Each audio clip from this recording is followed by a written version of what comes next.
Today we're going to be talking about a student who I'm going to refer to as Jennifer. So Jennifer is a 15-year-old female. She's a freshman at the Cabot Freshman Academy. At birth, Jennifer weighed 7 pounds and 13 ounces. However, her heartbeat did drop during delivery, but no other complications were reported.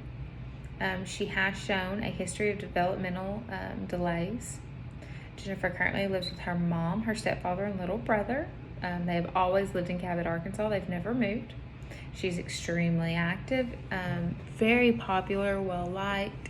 She's a competitive cheerleader. She's involved in several on-campus clubs, and she's always well put together. Her hair is always curled, her makeup is always done, and she always looks very neat.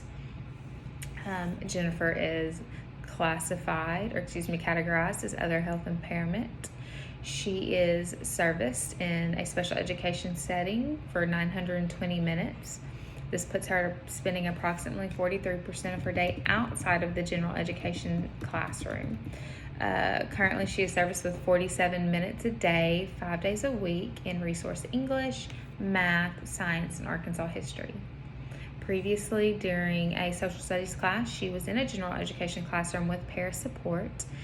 But in her last annual review, the committee, including her parents, decided that she would benefit from the small resource classroom setting and the more one-on-one with the teacher. Jennifer has a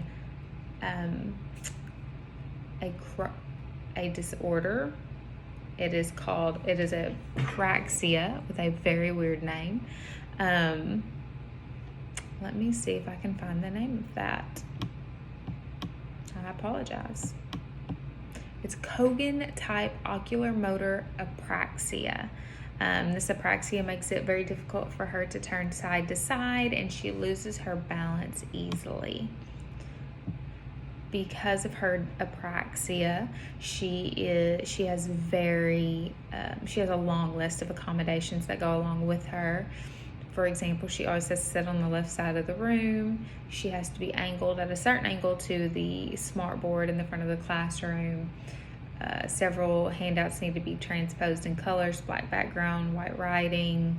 She receives this magnifying glass that you put over the computer screen that magnifies everything. She has a prop that keeps the screen angled at a certain way. She has a magnifying glass for paperwork. She gets extended time, amongst other things. On top of her congenital oculomotor apraxia, she has a chromosome disorder. Because of this, Jennifer does receive occupational and physical therapy.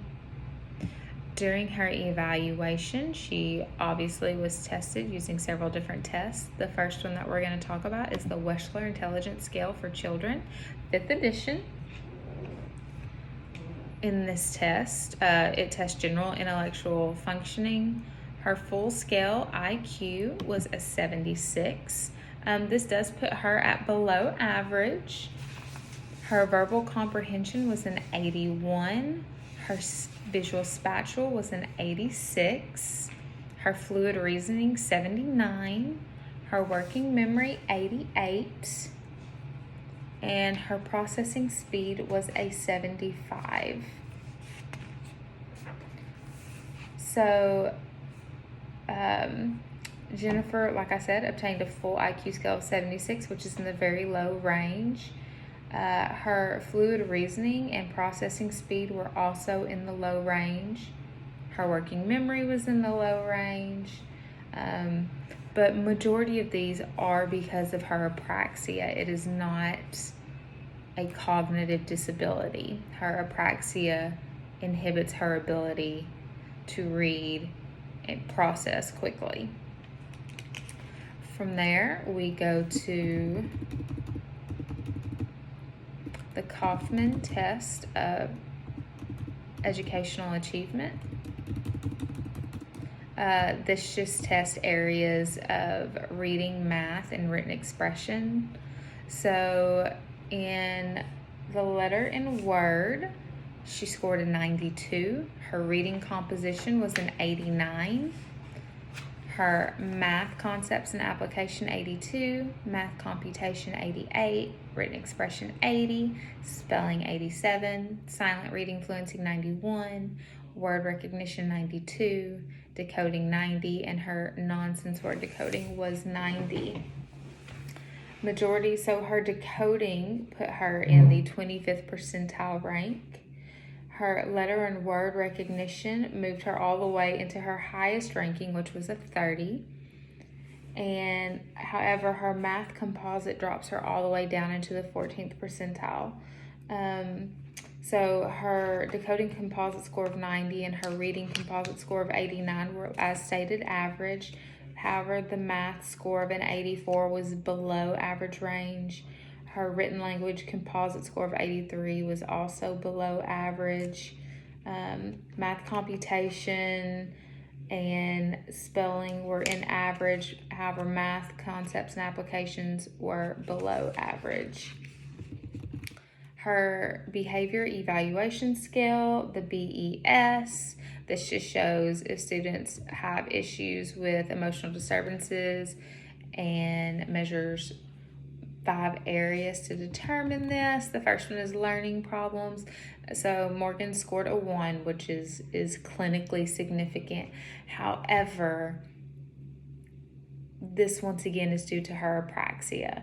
Her learning problems are not because of an emotional disturbance. It is because of her apraxia. Her interpersonal relations, a 7, that's average. Inappropriate behavior, she scored a 4, which is below average. This is a level of concern. This means that she does not know how to interact necessarily appropriately, that she can't control herself, she thinks without, or she acts without thinking of the consequences. However, I did not see any of this in my observation. Jennifer was extremely well behaved. She raised her hand. She kept to herself. She participated in an appropriate way. I believe if she was ever to be retested, reevaluated, that this score would go up. I don't think currently she would score a 4. Unhappiness, depression, 12. She's fine. Physical symptoms, fear, 11. The Reynolds Intellectual Assessment Scale, her total verbal was an 86, her nonverbal was a 92, her total test was an 87, nothing to worry about. She did a medical assessment via Arkansas Children's Hospital. This was to put a firm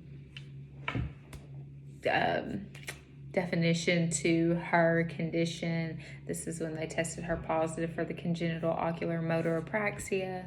She also did the pediatric balance scale. She was asked to perform physical actions to determine balance and stability. She scored a 47 out of 56, which was an 83%, indicating that she is not at increased risk for falls during normal gross motor activities. As stated before, I agree with most of this testing.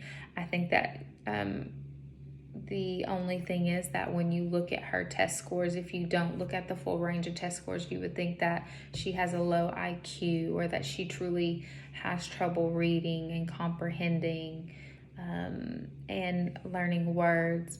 But when you read the full testing gamut, you learn that really her largest problem is her apraxia.